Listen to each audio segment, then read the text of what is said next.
श्यावर रामचंद्र की जय। आज मैं एक प्रसंग बताने जा रहा हूं जिस पर चर्चा बहुत कम हुई है बहुत ही संक्षेप में 2 लाइन में बताएंगे, लेकिन ध्यान देने योग्य है। गुरु वशिष्ठ जी द्वारा भगवान श्री राम जी को यह सूचना दी जाती है, उनके पास जाकर के उन्हें सूचित करते हैं कि आपका राज्याभिषेक होना तय हुआ है। ऐसा महाराजा धीराज राजा दशरथ जी ने निश्चित किया है। भगवान श्री राम सोच में पड़ जाते हैं, लेकिन अपने गुरु जी के सामने कुछ नहीं कहते। जो उनके मन की सोच है उसे गोस्वामी तुलसीदास जी रामचरितमानस में लिखते हैं कि जन्मे एक संग सब भाई, भोजन शयन के लीलरिकाए, करण भेद उपबीत विवाहा, संग संग सब भयव उछाहा, विमल वंश यह अनुचित एकु, अनुज बिहाय बड़हि अभिषेकु। बहुत सुंदर प्रसंग है। भगवान राम सोचते हैं अपने मन में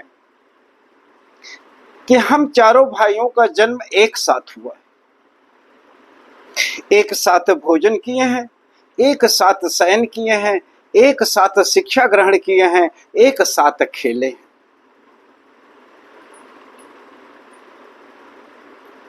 कर्णवेद, कर्णछेदन, उपवीत, यज्ञोपवीत, यह सब विवाह तो बाद में हुआ, लेकिन वो भी एक साथ ही हुआ है। विवाह भी हो गया था, वो भी एक साथ ही हुआ। तो भगवान राम सोचते हैं कि हमारे वंश में एक कलंक अवश्य है। छोटों को छोड़ करके बड़ों का राज्याभिषेक करना, यह एक अनुचित है, यह नहीं होना चाहिए। राजनीति कहती है ऐसा ही होना चाहिए। ऐसा ही महाराजा दशरथ ने सोचा, ऐसा ही गुरु वशिष्ठ ने सोचा, ऐसा ही उनकी पूरी मंत्रिपरिषद ने भी सोचा। लेकिन भगवान श्री राम जी के आचरण से यह अवश्य सीखना चाहिए कि यदि बड़े को कोई चीज प्राप्त होती है तो अपने छोटे के बारे में भी सोचे। महाराजा भरत जब राम के वनवास की सोच सुनते हैं तो वह भी इसी तरह से सोचते हैं कि बड़े को राज्याभिषेक होना चाहिए, और अगर बन जाना है तो चारों भाइयों को साथ जाना चाहिए। राम ही क्यों, हम क्यों नहीं? जब कभी हम अपने जीवन में, अपने परिवार में इस तरह की धारणा को लेते हैं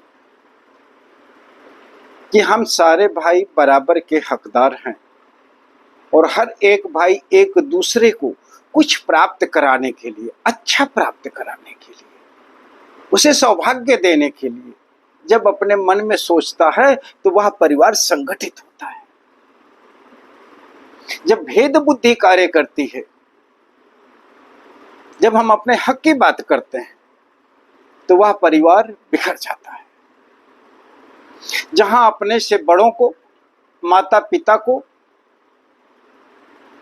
श्रेष्ठ करना माना जाता हो, भाइयों को समभाव रखते हुए समान भाग का हकदार नहीं माना जाता हो, जहां बड़ा भाई वर्चस्व कायम करना चाहता हो, वह छोटा भाई बड़े को धोखा देकर के धन संपत्ति इकट्ठा करना चाहता हो, तो वह परिवार बिखर जाता है।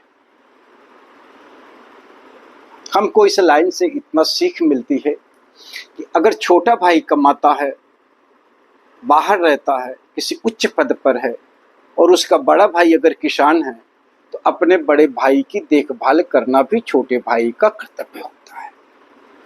इसी तरह अगर बड़ा भाई पहले नौकरी में आ जाता है, किसी उच्च पद पर है या कहीं भी है, अगर उसके पास आय का साधन है, तो अपने छोटे भाई को व्यवस्थित कराने का भी उसे प्रयत्न करना चाहिए। यही नीति है, यही भगवान श्री राम जी सोच रहे हैं अपने भाइयों के बारे में कि मैं अकेला राजा क्यों बनूं, मेरे सारे भाई क्यों ना बने,